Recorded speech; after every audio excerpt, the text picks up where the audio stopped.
Genesis 21.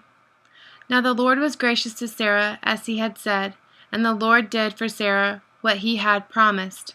Sarah became pregnant, and bore a son to Abraham in his old age, at the very time God had promised him. Abraham gave the name Isaac to the son Sarah bore him. When his son Isaac was 8 days old, Abraham circumcised him, as God commanded him. Abraham was 100 years old when his son Isaac was born to him. Sarah said, God has brought me laughter, and everyone who hears about this will laugh with me. And she added, Who would have said to Abraham that Sarah would nurse children? Yet I have borne him a son in his old age. The child grew and was weaned, and on the day Isaac was weaned, Abraham held a great feast.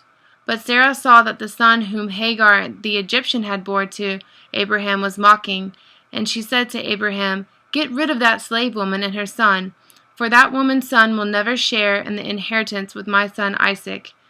The matter distressed Abraham greatly, because it concerned his son. But God said to him, Do not be so distressed about the boy and your slave woman. Listen to whatever Sarah tells you, because it is through Isaac that your offspring will be reckoned. I will make this son of the slave into a nation also, because he is your offspring.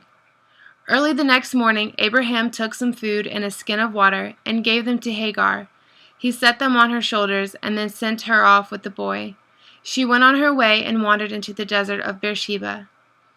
When the water in the skin was gone, she put the boy under one of the bushes. Then she went off and sat down about a bow shot away, for the thought, I cannot watch the boy die. And as she sat there, she began to sob. God heard the boy crying, and the angel of God called to Hagar from heaven and said to her, What is the matter, Hagar? Do not be afraid. God has heard the boy crying as he lies there. Lift the boy up and take him by the hand, for I will make him into a great nation. Then God opened her eyes, and she saw a well of water. So she went and filled the skin with water and gave the boy a drink. God was with the boy as he grew up. He lived in the desert and became an archer. While he was living in the desert of Paran, his mother got a wife for him from Egypt. At that time, Abimelech and Phicol, the commander of his forces, said to Abraham, God is with you in everything you do. Now swear to me here before God that you will not deal falsely with me or my children or my descendants. Show to me and the country where you now reside as a foreigner this same kindness I have shown to you. Abraham said, I swear it. Then Abraham complained to Abimelech about a well of water that Abimelech's servants had seized. But Abimelech said, I don't know who has done this. You did not tell me, and I heard about it only today. So Abraham brought sheep and cattle and gave them to Abimelech, and the two men made a treaty. Abraham set apart 7 ewe lambs from the flock, and Abimelech asked Abraham, What is the meaning of these 7 ewe lambs you have set apart by themselves? He replied, Accept these 7 lambs from my hand as a witness that I dug this well. So that place was called Beersheba, because the 2 men swore an oath there. After the treaty had been made at Beersheba, Abimelech and Phicol, the commander of his forces, returned to the land of the Philistines. Abraham planted a tamarisk tree in Beersheba, and there he called on the name of the Lord, the eternal God, and Abraham stayed in the land of the Philistines for a long time. Genesis 22. Sometime later God tested Abraham. He said to him, Abraham. Here I am, he replied. Then God said, Take your son, your only son, whom you love, Isaac, and go to the region of Moriah. Sacrifice him there as a burnt offering on the mountain I will show you. Early the next morning, Abraham got up and loaded his donkey. He took with him 2 of his servants and his son Isaac. When he had cut enough wood for the burnt offering, he set out for the place God had told him about.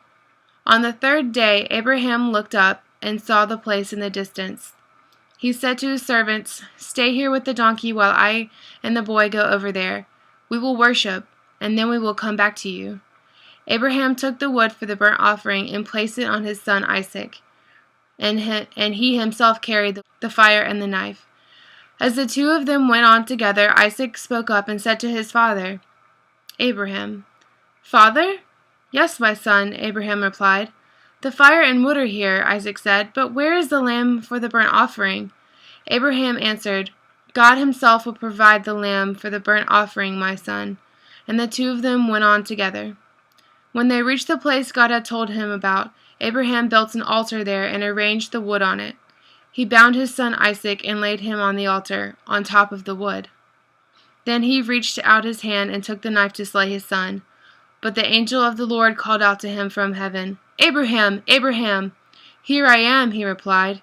"Do not lay a hand on the boy," he said. "Do not do anything to him. Now I know that you fear God, because you have not withheld from me your son, your only son." Abraham looked up, and there in the thicket he saw a ram caught by its horns.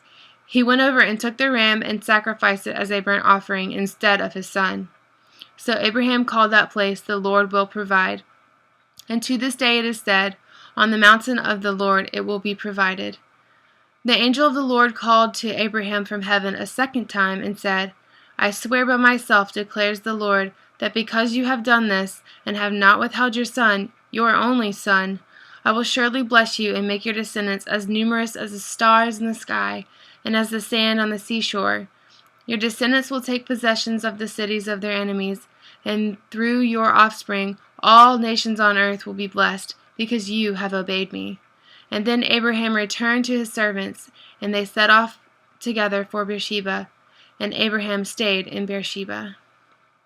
Some time later Abraham was told, "Milcah is also a mother. She has borne sons to your brother Nahor. Uz the firstborn, Buz his brother, Kemuel the father of Aram, Kesed, Hasso, Pildash, Jilaph, and Bethuel. Bethuel became the father of Rebekah. Milcah bore these 8 sons to Abraham's brother Nahor. His concubine, whose name was Reumah, also had sons, Tebah, Gaham, Tahash, and Makkah.